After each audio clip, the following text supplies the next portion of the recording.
గురూజీ 72 గంటల్లోనే ఫోన్లోని అద్భుతమైన జ్యోతిష్య పరిష్కారం చూపిస్తారు. నమ్మండి, నమ్మకపోండి, ఇది నిజం. శ్మశాన కాళి రుద్ర చౌడీదేవి ఆరాధకులు #1 వశీకరణ స్పెషలిస్ట్. గురూజీ మనిషి పుట్టుక నుండి చనిపోయే వరకు వచ్చే అన్ని క్లిష్టమైన సమస్యలకు పరిష్కారం ఇక్కడ లభిస్తుంది. విద్య, ఉద్యోగం, వ్యవహారం, స్త్రీ ప్రేమ, పెళ్లి, సంతానం, స్త్రీ పురుష వశీకరణం, భూవశం, భార్యాభర్తల కలహాలు, కోర్టు సమస్యలు, విడాకుల సమస్యలు, చేతబడి, అప్పుల బాధ, ఇంకా మీకు ఎలాంటి సమస్యలు ఉన్నా 72 గంటల్లోనే శాశ్వత పరిష్కారం చేయబడింది. తులారాశి 7వ రాశి తులారాశి 2025 సంవత్సరం అక్టోబర్ నెల 7వ రాశి తులారాశి ఫలితాలు చెప్పుకుందాం. ఈ తులారాశికి దాదాపుగా చాలా బాగుంది. మరి ఈ బాగుండటం వల్ల రకరకాలైన ఆదాయాలు ఉన్నాయి. బాగా మంచిగా ఉంటుంది. లక్ష్మీ స్థానం బాగుంది. ఉద్యోగరీత్యా బాగా డబ్బులు వస్తాయి. మీరు చేసే పని బాగా చేయగలుగుతారు. శని కూడా బాగున్నాడు. మరి మోటార్ ఫీల్డ్ వాళ్ళకి బాగుంటుంది. తర్వాత ఇల్లు కట్టేవాళ్ళు కానీ, ఇల్లు అమ్మేవాళ్ళు కానీ, ఇంటికి సంబంధించిన మెటీరియల్స్ అమ్మేవాళ్ళకి కానీ చాలా బాగుంది. ఈ రాశి వాళ్ళు ఇల్లు కొనుక్కోవాలంటే అప్పు చేసి కొనుక్కున్నా కూడా ఇంటి బాకీ తొందరగా తీర్చగలుగుతారు. ఇది ఈ రాశి వాళ్ళకి చాలా బాగుంది. కానీ చెప్పాలి అంటే కుజుడు పూర్తిగా బాగాలేడు. ఈ కుజుడు బాగుండకపోవటాన మరి అనారోగ్యాలు, దెబ్బలు తగలటానికి, రక్త సంబంధమైన వ్యాధులు రావటానికి, ఏ జ్వరం వచ్చినా ఏది వచ్చినా ముందు రక్త పరీక్ష చేయించుకోండి. రక్త కాలుష్యం రావడానికి అవకాశం కనబడుతుంది. దీనివల్ల చాలా ఇబ్బందులు వస్తాయి. ముందు నడిచే వృత్తికి ఇబ్బంది కలుగజేస్తుంది. కాబట్టి ఈ రాశి వాళ్ళు ఎంత జాగ్రత్త పడితే అంత మంచిది. ముందుగా మీరు ప్రతిరోజు శివుడికి ప్రదక్షిణ చేయండి. ప్రతిరోజు మారేడు దళాలతో ఈశ్వరుడికి పూజ చేయించుకోండి. మీకు అన్ని విధాలా బాగుంటుంది. స్వస్తి. డేట్ ఆఫ్ బర్త్ ద్వారా జాతకం చూపించుకోవడం చాలా అవసరం. ఎందుకంటే ఈ తులారాశి పరిస్థితి ఇంతకుముందు చాలా బాగుంది. అయితే కొంత మాత్రం తేడా వచ్చింది. బాగా నడిచే బండికి ఒక చక్రం కనుక దెబ్బతింటే ఒక చక్రం బండి ఎంతవరకు లాగలేదు. చాలా ఇబ్బంది అవుతుంది. కాబట్టి ఈ రాశివాడు బాగుపడాలి అనుకుంటే మాత్రం ఖచ్చితంగా మీ డేట్ ఆఫ్ బర్త్ ద్వారా జాతకం చూపించుకోవటం అవసరం. తర్వాత ఇది రాశి ఫలాలే, ఇది బాగుండలేదంటాం కాదు. మీ జన్మలగ్న రీత్యా ఎట్లా ఉందో చూడకపోతే రేపు చాలా ఇబ్బంది పడతారు. మీరు జాతకం చూపించుకోవాలంటే మేము జాతకం చూస్తాం, మా ఫోన్ నెంబర్కి చేసి తగిన ఫీజు కట్టి జాతకం చూపించుకోండి. ఎందుకు ఇంతగా చెప్పాల్సి వస్తుంది అంటే ఇంతకుముందు చాలా బాగుంది, బాగా సంపాదించారు, చాలా మంచి పరిస్థితులు ఉన్నాయి. ఈ నెలలో మాత్రం ఉన్నవి మొత్తం పోగొట్టుకునే పరిస్థితి బాగా ఎక్కువగా కనపడుతుంది. దాని నుంచి మీరు బయటపడాలనుకుంటే మాత్రం తప్పనిసరిగా మీ జాతకం చూపించుకోవడం అవసరం. ఆ పని తప్పనిసరిగా చేయండి. ఏదో చెప్పారని అశ్రద్ధ చేయవద్దు. స్వస్తి. 2025 సంవత్సరం అక్టోబర్ నెల 7వ రాశి తులారాశి. ఈ తులారాశి ఎట్లా ఉందో చూద్దాం. ఈ తులారాశికి కూడా సగం బాగుంది, సగం బాగాలేదని చెప్పాలి. మీరు చేసే వృత్తిలో మీ మాట అందరూ వింటారు. నీ వృత్తి బాగా సాగుతుంది. మరి మీకు బాగుండని పరిస్థితి ఏమిటంటే కుజుడు బాగాలేడు. ఈ కుజుడు వల్ల బాగా డబ్బు ఖర్చు, అనారోగ్య సమస్యలు బాగా ఎక్కువగా ఉంటాయి. ఈ రాశి వాళ్ళకి చెప్పాలంటే వివాహం అవుతుంది, భార్య వస్తుంది, మరి భార్య అనుకూలవత అవుతుంది. మరి చదువుకునే వాళ్ళకి చదువు బాగా సాగుతుంది. విదేశాలకు వెళ్ళటానికి కూడా బాగా అవకాశం ఉంది. ఇన్ని ఉన్నాయి, అన్ని రకాలు. మరి అన్ని రకాల సమస్యలు ఎప్పుడు కూడా ఎక్కడ ఇంట్లో కానీ బయట కానీ ఎటువంటి సమస్య లేదు. ఆదాయం లేకపోవటం అంటూ లేదు. ఆదాయం బాగుంది. ఆదాయం నిలబడే పరిస్థితి ఉంది. దాన్ని చెడగొట్టడానికి కుజుడు ఒకడు తయారైనాడు. ఆ కుజుడు ఎట్లా ఉంటాడంటే కాలికి పోతూ ఉండగా బండి మీద పోతావు, కడికని ఎవరో అడ్డం వస్తారు, బ్రేక్ వేస్తే కూడా బండి ఆగిన పరిస్థితిలో కాలు కింద పెట్టావు.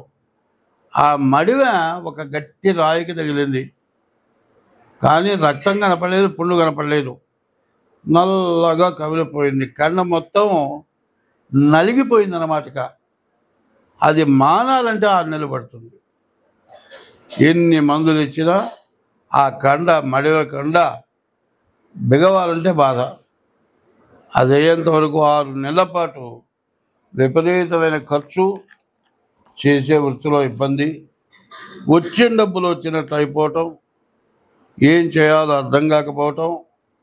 ఇంతకుముందు ఉన్న అప్పులు ఏమన్నా ఉంటే ఈ వచ్చే డబ్బులతో బాకీ తీర్చుకుందామని ఎదురు చూస్తే వచ్చిన డబ్బులు వచ్చినట్లు ఈ రోగంతో ఖర్చు.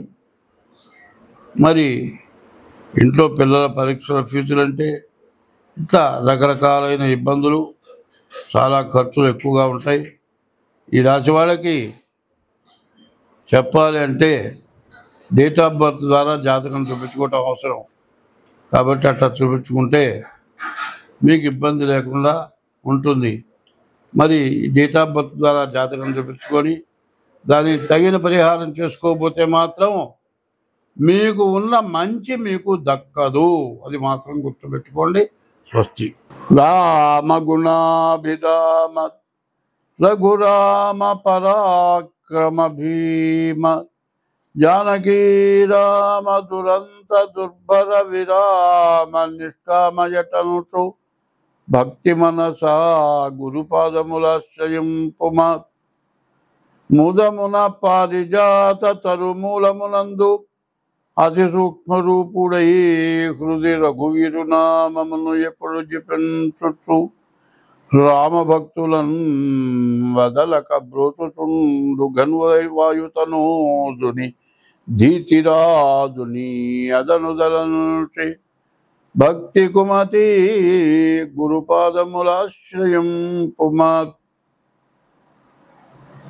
చిత్తశుద్ధిగా నీకు సేవ చేసెదగాని పుణమిలో జనుల మెప్పులకు గాదు జన్మ పావనతకై స్మరణ చేసెదగాని సాటివారిలో ప్రతిష్టలకు గాదు ముక్తి కోసరమునే మ్రొక్కి వేడెదగాని దండి భాగ్యము నిమిత్తంబు గాదు మిమ్ము పొగడను విద్యనే అర్చితనే గాని కుక్షి నిండెడి కూటి కొరకు గాదు పారమార్థికమునకునే పాటుబడితి కీర్తికినపేక్షబడలేదు కృష్ణవర్ణ భూషణ వికాస శ్రీధర్మపుర నివాస దుష్ట సంహార నరసింహదురిత దూర.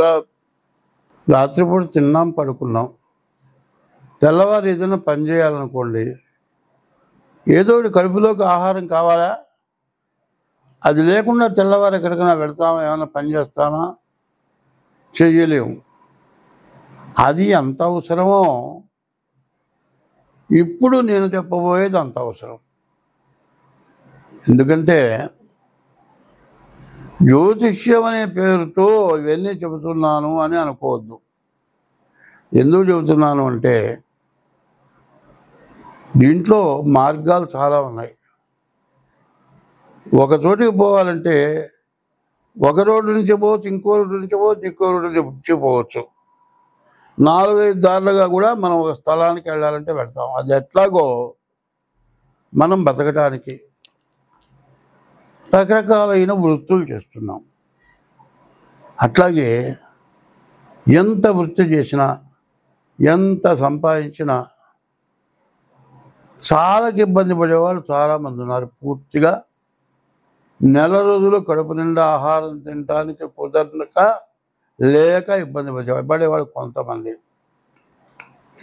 బాగా సంపాదించి అన్ని విధాలు ఉండి పొద్దున కాదు రాత్రిపూట కూడా చాకరీ చేయాల్సి వస్తుంది. విపరీతమైన డబ్బు, ఆదాయం పెరిగిన కొద్ది చాకరీ. మరి ఏమిటంటే నీ దగ్గర ఉండే వర్కర్లు, శాస్త్రం ఉంటుంది, ఇంట్లో వాడు తిన్నట్లు చేసేవాడు, ఇంట్లో వాడు చేసినట్లు చేసేవాడు, బయటవాడు తిన్నట్టు తినేవాళ్ళు ఉండట. బయటవాడు తినడానికి వరకు వస్తారు కానీ చేయడానికి వరకు నువ్వు చెప్పినంత వరకే చేస్తారు, మిగతావన్నీ కూడా నువ్వు చేసుకోవాల్సి వస్తుంది. దానివల్ల వృత్తిరీత్యా 24 గంటలు పనిచేయాల్సి వస్తుంది. ఇంటికి పోవటానికి కుదరదు. ఇంటికి పోయినా కూడా పెళ్ళాంతో మాట్లాడటానికి కుదరదు, తల్లిదండ్రులను చూడటానికి కుదరదు. వాళ్ళకి విరక్తి, ఎందుకు వీడు సంపాదిస్తున్నాడు, మా మొహం చుట్టలేదు, తెచ్చి అక్కడ పడేస్తాడు, తింటం తప్పితే మాకేం పని లేదు. ఇక పెళ్ళాం అనుకుంటుంది, ఎందుకు ఈ మొగుడు నాకు అనుకుంటుంది. తల్లిదండ్రులు అనుకుంటారు, కనీసం నాన్న అన్నం తిన్నావా అని అడిగే తండ్రి లేడనుకుంటాడు. పిల్లలు ఉన్నారు, కాలేజీ ఫీజు కడతా, వాళ్ళ దారిలో వాళ్ళు వెళ్తున్నారో లేదో ఎగ్గొట్టి తిరుగుతున్నారు, నువ్వు చూడవు, వాళ్ళు సక్రమంగా ఉండరు. మరి వచ్చిన సంపాదన విపరీతమైన డబ్బు ఏం చేసుకోను? వచ్చిన డబ్బులు చాకరీ చేస్తున్నావు. నీ పిల్ల ఏమన్నా సంతోషపడుతుందా? నీ పిల్లలు ఏమన్నా సంతోషపడుతున్నారా? మరి నీకేమన్నా విశ్రాంతి ఉందా? లేదు. డబ్బు మాత్రం బాగా ఉంది. తినడానికి తిండి లేని వాడు అనుకుంటాడు, అబ్బా ఆయన తెగ సంపాదిస్తున్నాడు, అబ్బా ఎంత విపరీతంగా ఉందిరా, కనీసం మనతో మాట్లాడు, వాడికి గర్వం అనుకుంటారు. వాడి బాధ వాడికి తెలుసు, వీడి బాధ తింటానికి లేక వీడి బాధ వీడికి తెలుసు. సరే, ఇంత చేస్తే, బాగా సంపాదిస్తే కాస్త పిల్లలు వస్తారు, పిల్లలు వస్తే వాళ్ళు కాస్త అండవుతారు, గుమస్తాలతో పని లేకుండా జరుగుతుంది అనుకొని చాకరీ చేసిన తర్వాత పిల్లలు వచ్చి వాళ్ళు దేనికో దానికి బానిస అవుతారు, దుర్వ్యసనాలుగా బానిస అవుతారు. దీంతో వీడికి వయస్సు పెరుగుతుంది, వృద్ధాప్యం వస్తుంది. మరి ఈ పిల్లలు తండ్రి సంపాదించిన మొత్తం నాశనం చేస్తారు. పైన తండ్రికి అన్నం పెట్టరు, కొట్టి తిట్టి వెళ్ళగొడతారు.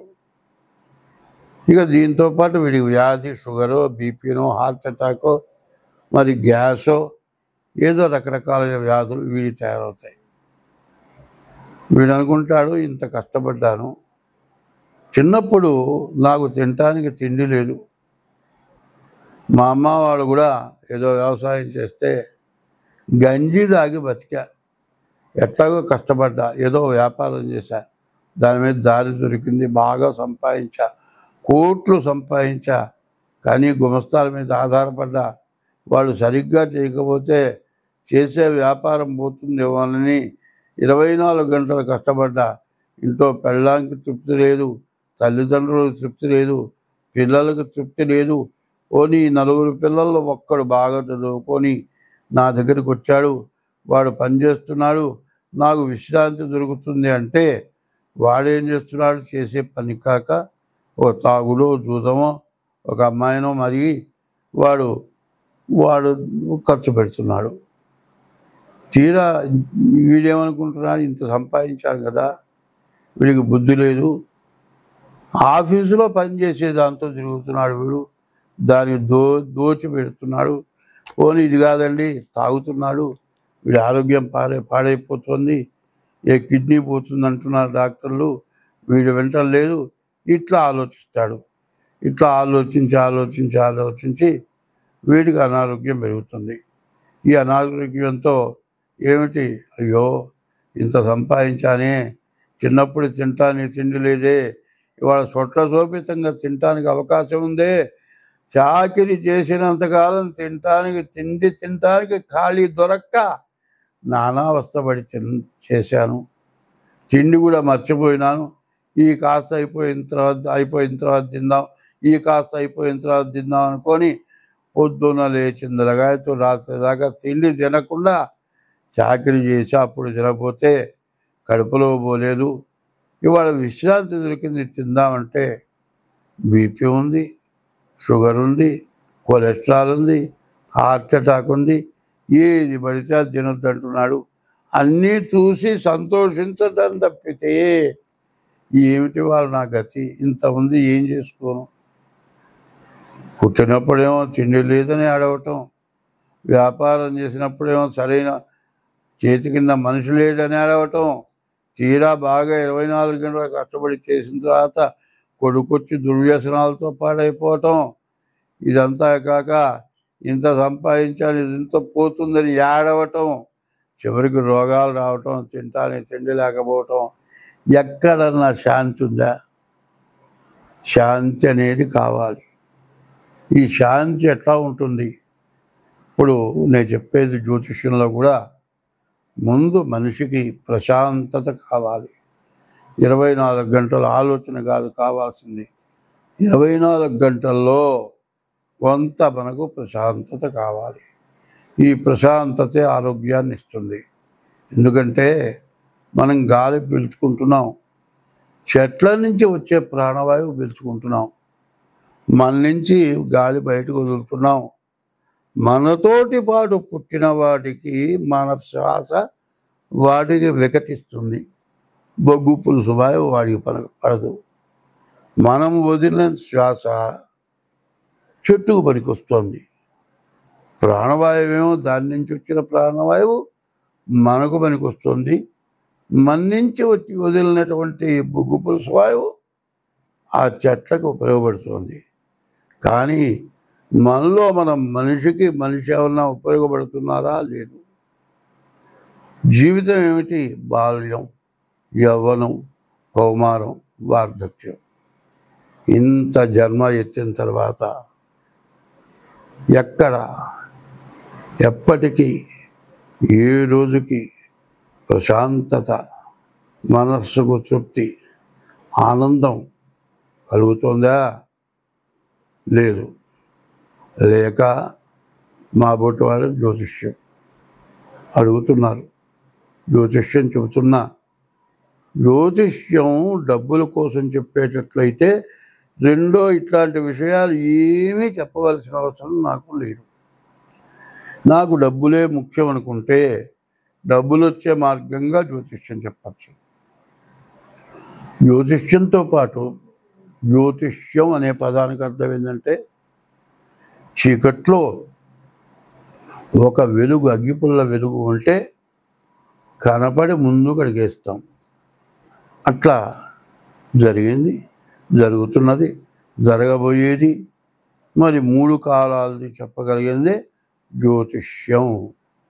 హస్త సాముద్రికం, హస్తం చేతులు రేఖలు ఉన్నాయి, మరి చేపలు ఉన్నాయి, గద్దలు ఉన్నాయి, సముద్రంలో ఉండే సర్పాలు ఉన్నాయి. ఇవన్నీ కూడా చేతి రేఖల్లో ఉంటున్నాయి. దీన్ని సముద్రంలో మనకు 84 లక్షల జీవరాశులు, భూమి లోపల 21 లక్షలు, భూమి పైన 21 లక్షలు, ఆకాశంలో 21 లక్షలు, సముద్రంలో 21 లక్షలు, మొత్తం 84 లక్షల జీవరాశులు. మరి సముద్రంలో ఉన్న 21 లక్షల జీవరాశులు భూమి లోపల, భూమి పైన, ఆకాశంలో, సముద్రంలో, ఈ 4 ఉండే జీవరాశులు సముద్రంలో ఉన్నాయి. ఇవి సముద్రంలో తిరుగుతున్నాయి.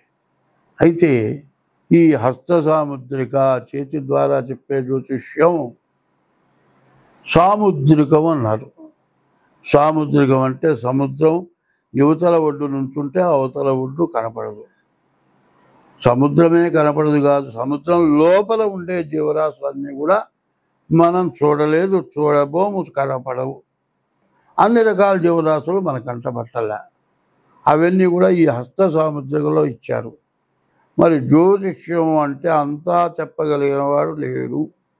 అట్లాగే సాముద్రికం అంటే సముద్రంలో ఉన్నవన్నీ చూచి అట్లా చెప్పలేడో, ఈ సాముద్రికం ద్వారా కూడా అంతా చెప్పగలవాడు లేడు అని అనాలి. అంటే అంతా నాకు వచ్చు అనకూడదు. అంతా నాకు వచ్చు అనుకుంటే ఇక వాడు శాంతం ఎవరికి ఏమీ చెప్పలేడు. అటువంటివి బాధలు కలుగుతున్నాయి. ఇటువంటి వాటితో పాటు కొన్ని ముఖ్యమైనవి నేను చెబుతున్నా. అది ఏమిటో ఇప్పుడు ఒక్కసారి వివరిస్తా. ఇది నీవు పడే బాధల వరకే ఇప్పుడు చెప్పా. ఇక జరుగుతున్నవి చెబుతున్నా. ఆకాశం నుంచి సూర్యకిరణాలు వస్తున్నాయి. సూర్యకిరణాల ద్వారా భూమిలో ఉన్న నీరుని సూర్యకిరణాలు గుంజుకున్నాయి. ఎండాకాలం అయిపోయిన తర్వాత వర్షాకాలం వస్తుంది.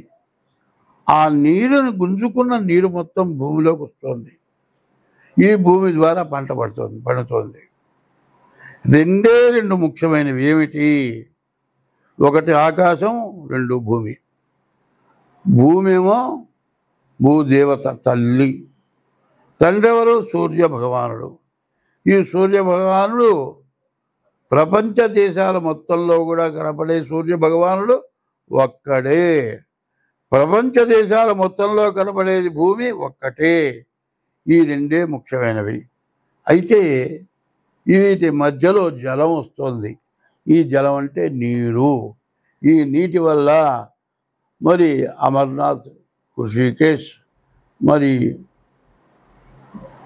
హరిద్వార్, మరి అన్ని ప్రపంచం మొత్తం విపరీతమైన వరదల వల్ల చాలా బాధలు కలిగినాయి. అనేక రకాలైన సూక్ష్మజీవులు తయారైనాయి. రకరకాలైన వ్యాధులు వస్తున్నాయి. అందరం బాధలు పడుతున్నాం. మరి తింటే పర్వాలేదు, సంపాదించే డబ్బులు రోగాలకు పెట్టడం మొదలు పెడితే నీవు 10 సంవత్సరాలు కాదు 50 సంవత్సరాలు సంపాదించిన డబ్బు పెట్టినా రోగం తగ్గే లోపల డబ్బులు అయిపోతాయి. రోగం తగ్గుతుందో తెలియదు, తగ్గదో తెలియదు. ఇట్లాంటి సమస్యలతో మనం బాధపడుతూ ఉన్నాం. ఎందుకు బాధపడుతూ ఉన్నాం? మనం చేసిన పాపం వల్ల బాధపడుతున్నాం. ఆశకి మితం లేదు. ఎంత సంపాదించినా ఇంకా కావాలి. తృప్తించెందని మనుజుడు సప్తద్వీపములైన చక్కన్వడుని అని తృప్తి లేని వాడు ఈ విధంగా బాధపడుతూ ఉన్నాడు. కాబట్టి మనం ఏం చెయ్యాలి అనేది ప్రతి వాళ్ళకి అవసరం. ఇది ఎట్లా? పీఠాధిపతులు, సన్యాసులు, వేదాంతవేత్తలు, వేదం, స్మార్తం, మరి వైష్ణవ సాంప్రదాయం, మరి శైవ సాంప్రదాయం, మార్ధవ సాంప్రదాయం, ఇట్లా రకరకాలైన సాంప్రదాయాలంతా కూడా కలిసి అయ్యా ఇది మానవ జీవితం అనేది శాశ్వతమైంది కాదు, నశ్వరమైంది. ఎప్పుడు పోతుందో తెలియదు, ఎప్పుడు బతుకుతామో తెలియదు, ఎప్పుడు చచ్చిపోతామో తెలియదు. చావకుండా బతికినంతకాలం ఏ రోగం లేకుండా బతకడం ప్రధానమైంది. అనాయాసేన మరణం వినాదైన్యేన జీవనం. ఏ రోగం లేకుండా బతకటం, ఎవరిని చేయిదాపకుండా జీవించటం, దేహాంతే తవ సాన్నిధ్యం. ఈ దేహాన్ని విడిచిన తర్వాత భగవంతుల్లో ఐక్యం కావటం, ఈ మూడే. మరి ఇది జరగాల్సిన పరిస్థితి రావాలి అంటే అందరం చేయవలసిన పని ఏమిటి? అది ముఖ్యంగా కావాలి. మీకు జన్మనిచ్చిన తల్లిదండ్రులు సర్వస్వం ధారపోసి మీకు అన్నం పెట్టి మిమ్మల్ని పెంచి పెద్ద చేసి విద్యాబుద్ధులు చెప్పించి ఉద్యోగాలు ఇప్పించి పెళ్లి చేసి అంతా చేస్తే మీరు తల్లిదండ్రులకు అన్నం పెట్టలేదు. చచ్చిపోయిన తర్వాత అంత్యక్రియలు చేయటం లేదు. మరి వాళ్ళు పోయిన తిథి రోజున ఆబ్దీకం, మరి ప్రత్యాబ్దీకం అంటే ప్రతి సంవత్సరం వచ్చే తిథి రోజున ఆబ్దీకం అనేది పెట్టాలి. తర్వాత గయాజాం పిండదానాచ, గయక పిండ ప్రదానం చేయాలి. త్రిభి పుత్రశ్చ పుత్రత, 3 చేసిన వాడు పుత్రుడు అనిపించుకుంటాడు. నీకు జన్మనిచ్చిన తల్లిదండ్రులకు ఇది చెయ్యాలి. బతకుండంగా అన్నం పెట్టలేదు, వృద్ధాశ్రమాలకు పంపిస్తున్నారు, తల్లిదండ్రులను చూడటం లేదు, విదేశాల్లో ఉంటున్నారు. నేను మాత్రం రావటానికి కుదరదు, ఎవరన్నా తగలేయండి అంటున్నారు. తర్వాత తగలేసిన తర్వాత ఏమిరా అంటే నాకు సెలవు లేదు, ఎవరన్నా కర్మ చేయండి, యూట్యూబ్లోనే చూస్తాను, లేకపోతే సెల్లో చూస్తాను అట్లా అంటున్నారు. ఇది నువ్వు చేసే పని ఏమిటి? కొంచెం ఇంకిత జ్ఞానంగా ఆలోచించాలి. ప్రతి జీవరాశి కూడా 84 లక్షల రకాల జీవరాశులు ఉన్నాయి. చీమ దగ్గర నుంచి దోమ దాకా కూడా. ఒక జీవరాశికి కష్టం వస్తే, ప్రాణాపాయం వస్తే ఇంకొక జీవరాశి సంరక్షణ చేస్తుంది. మనం ఆ పని చేయటం లేదు. జీవహింస చేస్తున్నాం కానీ జీవరక్షణ చేయటం లేదు. జీవరక్షణ సంగతి ఎట్లా ఉంచు, జన్మనిచ్చిన తల్లిదండ్రులను చూడటం లేదు, కనీసం ఇష్టదైవాన్ని పూజించటం లేదు.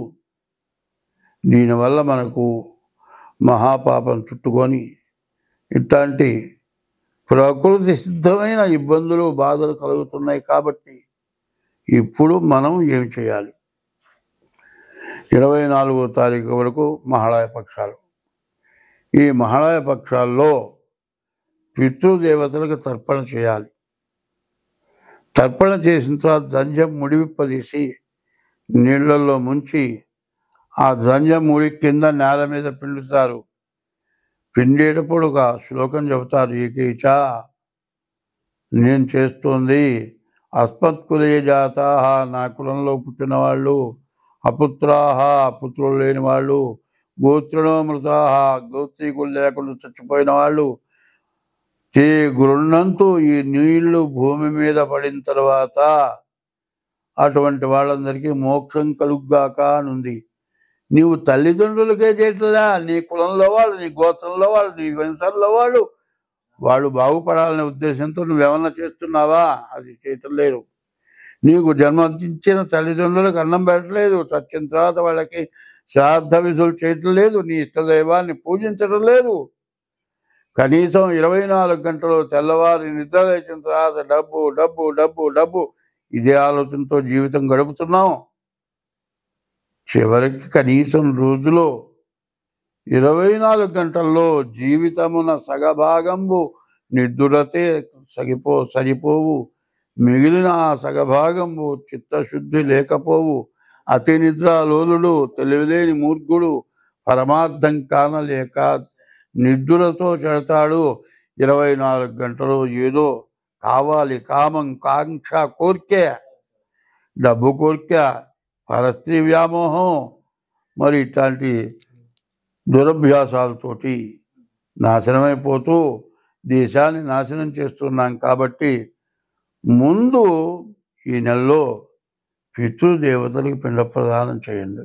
2, రోజు నువ్వు పుట్టిన తర్వాత నీ తల్లి నీవు కనపడితే ఎక్కడికన్నా వెళితే వెతుక్కొచ్చన్న అన్నం పెడుతుంది. కాదు, నువ్వు ఇంటికి వస్తే నాన్న అన్నం తిందా అన్నం పెడుతుంది. అట్లా పెట్టేవాళ్ళు ఎవ్వరు లేరు తల్లి తప్పితే. ఈ తల్లి అన్నం పెట్టాలంటే మనకి ఇంట్లో అన్నీ కావాలి. అన్నీ ఉంటేనే ఆమె ఉండి అన్నం పెడుతుంది. ఏమి లేకపోతే ఆమె పెట్టలేదు. ఆమె అన్నం పెట్టడానికి కావాల్సినవన్నీ ఎక్కడి నుంచి వస్తున్నాయి? భూదేవత భూమిలో నుంచి వస్తుంది. నీరు దగ్గర నుంచి ఉప్పు దాకా సమస్తం మధ్యలో ఉండే వస్తువులు మొత్తం భూదేవత. ఆమె ప్రధానమైన తల్లి. నీకు జన్మనిచ్చిన తల్లి అయితే భూదేవత నీకు ప్రధానమైన తల్లి. ఆ తల్లిని పూజించటం లేదు, భూదేవతను పూజించాలి. విష్ణుమూర్తి యొక్క భార్య భూదేవత. మరి ఈశ్వరుడు యొక్క భార్య గంగ, ఆయన శిరస్సున గంగ ఉంది. విష్ణుమూర్తి యొక్క భార్య భూదేవత. ఇద్దరిని పూజించక మనం అన్నిందాలా భ్రష్టపడుతున్నాం. కాబట్టి 24వ తారీఖు వరకు కూడా, అమావాస్య వరకు 23 వరకు మహాళయ పక్షాలు పితృదేవతల పితృశ్రాద్ధాలు చేయాలి. 24 నుంచి మరి సెప్టెంబర్ 24 నుంచి అక్టోబర్ 2వ తారీఖు వరకు కూడా దసరా నవరాత్రి ఉత్సవాలు. అమ్మవారు మరి దుర్గుణాలను పోగొట్టేది దుర్గా. ఆ అమ్మవారి పూజ చేయాలి. ఇట్లా చేస్తేనే ప్రతి ఒక్కరూ కూడా అమ్మవారిని పూజించాలి. అట్లా పూజించని పక్షంలో మనకి రేపు పుట్టగతులు లేవు. రేపు రాను రాను మనం చేసిన పాపం అంతా పెరిగిపోతుంది. ఒక విత్తనం వేస్తే చిన్న మొక్క వృక్షమై, వృక్షం పెరిగి పూలు పూసి కాయలు కాసి పంట పండింది. అట్లాగే మన పాపం అట్లా పండిపోతుంది. ఆ పాపాన్ని పండినచ్చి మనం అంతా పాడైపోదామా, మనం అందరం బతికి బాగుందామా అనే ఆలోచన కావాలి. అంటే ఎప్పుడు కూడా గురువు దగ్గరికి పోయి ఉపదేశం కావటం, నా గురుమంత్రం తీసుకున్నాను, ఫలానా గురువు గారు నాకు గొప్ప గురువు గారు, ఇవన్నీ చెప్పటం కాదు. గురువు దగ్గర నువ్వు ఉపదేశం పొందాలి, గురువు కావాలి. గురువు అనేది లేనిది ఏది లేదు. కానీ గురువు దగ్గరికి నీవు పోగలిగినటువంటి శక్తి నీకు రావాలి అంటే ఓం నమో భగవతే నారాయణాయ. ఓం నమ శివాయ. హరే రామ రామ రామ హరే హరే, హరే కృష్ణ కృష్ణ కృష్ణ హరే హరే. ఇట్లాంటి నామాలు నీకు ఇష్టమైన నామాన్ని రోజు కనీసం పొద్దురుపూట స్నానం చేసి 2 గంటలు చేయండి. ఇప్పుడు చెప్పిన మహాలయ పక్షాల్లో పితృదేవతల తర్పణాలు పిండ ప్రదానాలు చేయండి.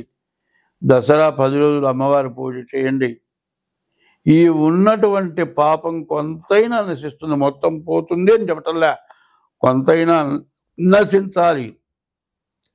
దీనివల్ల పీఠాధిపతులు, సన్యాసులు, ఋషికేశ్ అంటే ఋషులు ఉండే స్థలం, మరి హరిద్వార్ అంటే హరిపాదాల నుంచి గంగ ఉద్భవమైంది. ఆ గంగ తాగితే మన తాతలు ముత్తాతలు మన వంశంలో మహాపాపం చేసిన వాళ్ళంతా కూడా మోక్షాన్ని పొందుతారని చెప్తుంది. మరి అమర్నాథ్, హరిద్వార్, ఋషికేశ్, కాశీ మొత్తం మునిగిపోయినాయి. కాశీలో విశ్వేశ్వరాలయంలోకి నీళ్ళు వచ్చినాయి. ఇదంతా కూడా మనం చేసిన పాపం. ఈ పాపాన్ని నివృత్తి కావాలి. ఈ నివృత్తి కోసం మీరందరూ కూడా ప్రవర్తించండి. అంతా బాగుంటుంది. స్వస్తి.